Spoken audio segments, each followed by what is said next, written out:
What's up, guys? This is Valentina with Bigger Creations, and today I'm going to show you one of the most important steps when it comes to your mix.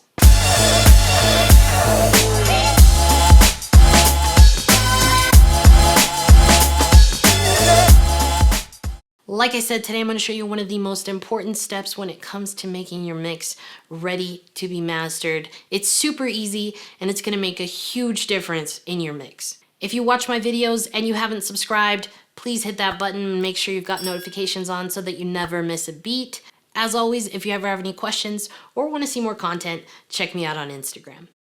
Alright guys, let's get started. So what we've got here is basically an unmixed song. One of the biggest components of having a great mix is making sure that you're gain staging. And what that basically means is just making sure that your levels are set where they need to be for each instrument.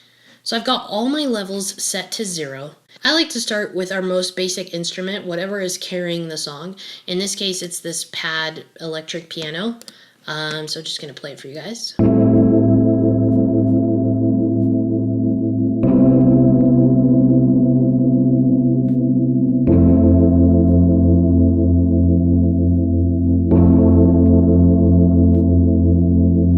So I've got all the effects that I already want on this. Now I'm ready to look at my levels. So what I like to do is to start with this basic instrument and start making that my base level to start with. So as I play it here, it's obviously peaking. So what I want to do is actually lower it.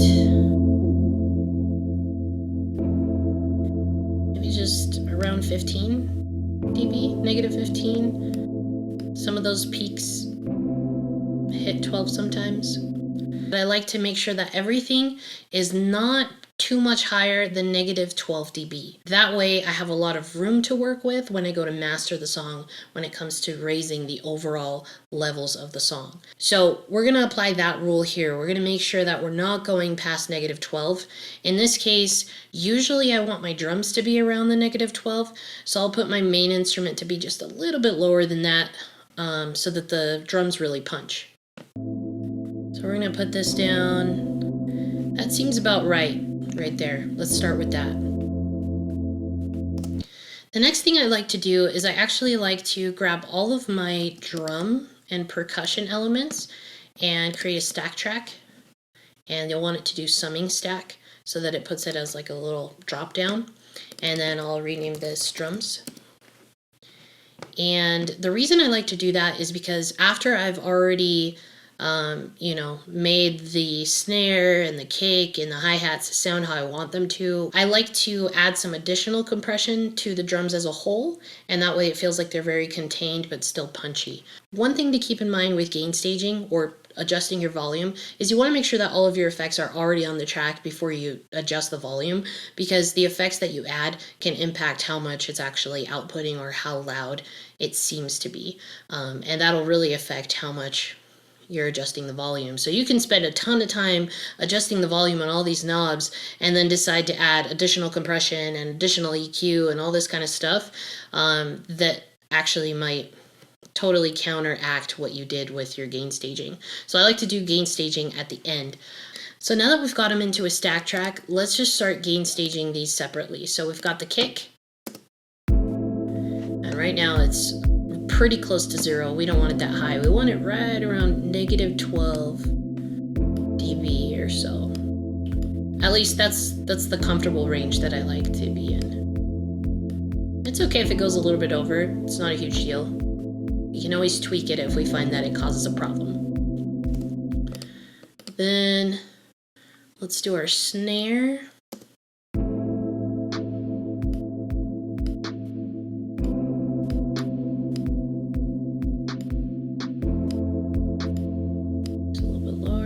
And what I'm watching is just this right here.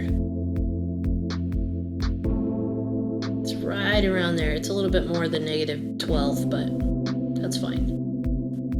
We've got this little click.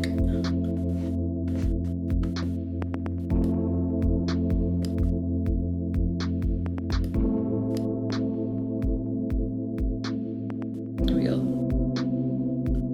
The hi-hats tend to pop a little too much in a mix and can really make your mix just sound like just uncomfortable to listen to. So rather than putting it right at negative 12 dB, I usually go a lot lower than that. And I kind of just play it by ear. So I make sure it's definitely under negative 12, but then I go a little lower.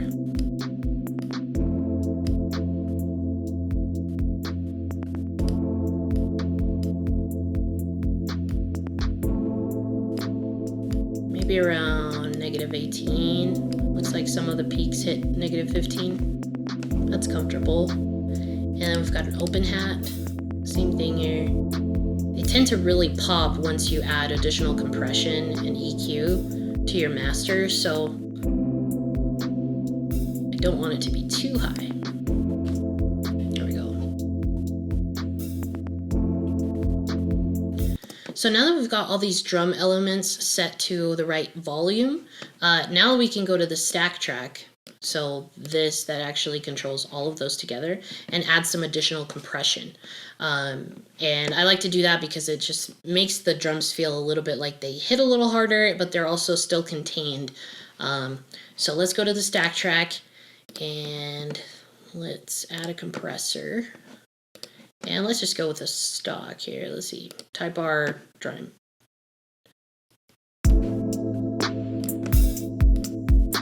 And then what we want to do is make sure that our stack track, so this bus that we sent all the drums to, that it's about around negative 12 dB on those peaks.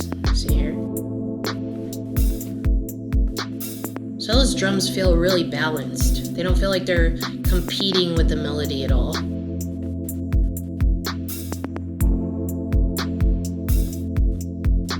All right, let's take a look at our 808s. And I've got two different 808s here. I've got one that's like a straight 808.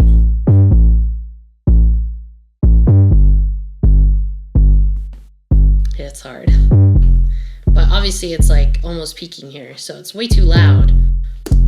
But we still want it to hit that hard. And then we've got another one, a little more synthy. So together, we're totally peaking. Look at that, hitting the red. We don't want that. We don't want them to clip. So let's play those along with this, just so that we can also audibly mix, aside from just looking at the meter. So let's start with this one. And you definitely don't want to go too much higher than negative 12. Sometimes, depending on the bass sound that you're using, you probably want it to be around negative 18. But again, use your ears. Your ears are your best measure once you've already looked at the meter. So let's take a look. That feels good right there. Let's add this one in. This one's way too loud. Let's go down.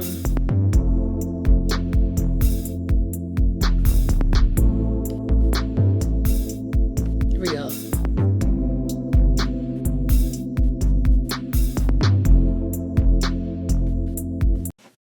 Now, in the song, I've got this other bass sound, so let's take a look at that. I'll show you what that sounds like here.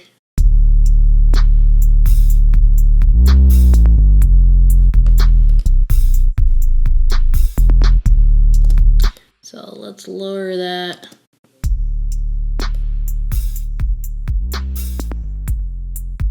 This one's really just for those very low frequencies because I'm joining it with that 808 here.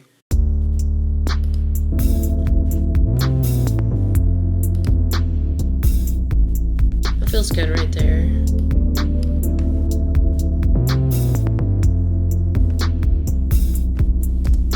Okay. So now we've got all the instruments mixed at the right volume. So let's add in the vocals, and this is the part where everybody messes up. So one of the biggest reasons why it's important to have a really good mix is because if you don't have a good mix, then it's not going to be easy to listen to. Your master is not going to fix your mix ever. So if you have a really good mix, then you're going to have a great master. And if you have a good song to begin with, hopefully a lot of people are going to listen to your music. The best way for people to listen to your music is to distribute digitally. Today's video is sponsored by DistroKid. DistroKid is a distribution service that allows you to upload your music and distribute them to all digital stores and streaming services. It is honestly the easiest and one of the most affordable ways to get your music out there. And one of my most favorite features that DistroKid has added in the last year is the ability to add lyrics. So now you can sync lyrics to your songs, and the streaming platforms, when you hit the lyric button, they'll be able to see your lyrics and follow along to your song. So once you're done mixing and mastering that song that you love and you've been working on for so long, don't forget to distribute it. Use DistroKid, and if you use the link in the description, you'll get 7% off your first year membership. If you want to know more about how I set up my vocal chain, I have a separate video on that. I'll link it in the description, but it'll be important that you set up your vocal chain how you want it before you start gain staging it and adding it into your actual mix here. Now, I get this question a lot. A lot of people wonder, oh, should I export my instrumental and then add the vocals? Honestly, it's just more, there's two key components there. There's one that's just complete preference, and two, it's also how much processing power do you have. If your computer can handle you adding all these different vocal layers and stuff like that on top of all of your arrangement, then do it. In this case, it's not causing me any kind of CPU issues, so I like to mix it with my vocals in the same session, but you can easily just export the instrumental part, which you've already mixed perfectly, and then just do your vocals separately. And sometimes that just makes it a little bit easier and cleaner to work with, but totally a preference thing, and whether you actually have the ability within your computer to handle all the processing power. So here we go. Let's add the vocals, and you're going to notice they're way too loud, and that's because I've got it at 0. I feel your heart beating way too loud. So let's put this down. You can just lean on me, baby. My shoulder's here for the taking. For as long as it takes for you. Back of vocals, we don't want those very For as long as it takes for you. For as long as it takes for you. Yeah, baby. My shoulder's here for the taking. For as long as it takes for you. For as long as it takes for you. For as long as it takes for you. Oh, love. 'Cause I know what love is now. Yes, I know what love is now. 'Cause I know what love is now. Yes, I know what love is now. So we've got this other instrument I forgot about. Let's see. Actually, it feels like it's around at the right level. Maybe it's a little too loud. 'Cause I know what love is now. Yes, I know what love is now. Okay, and then we've got this transition sound. I think that's fine, just where it is. All right, so now let's take a listen to all of this together. And literally all we've done is adjust the volume on the knobs. Tell me all your worries. What's going through your mind? Yeah.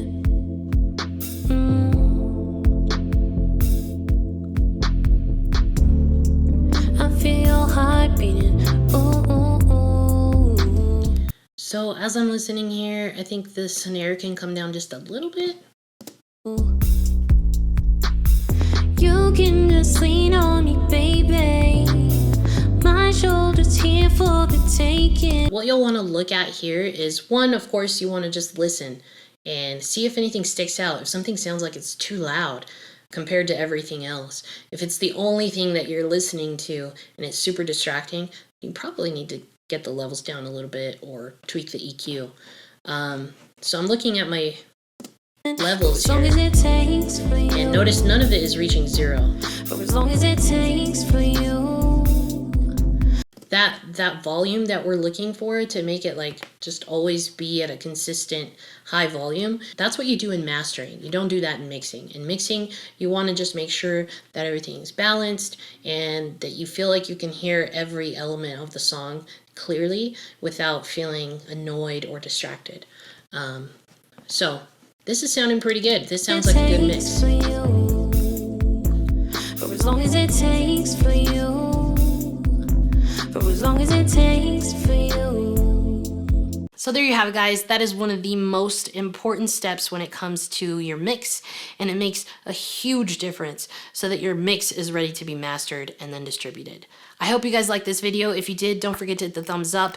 And if you want to see more content like this, let me know in the comments if you want to know more mixing tips, mastering, all that kind of stuff. As always, if you ever have any questions or want to see more content, check me out on Instagram. And keep making beats. My shoulder's here for the taking, for as long as it takes for you. For as long as it takes for you. For as long as it takes for you.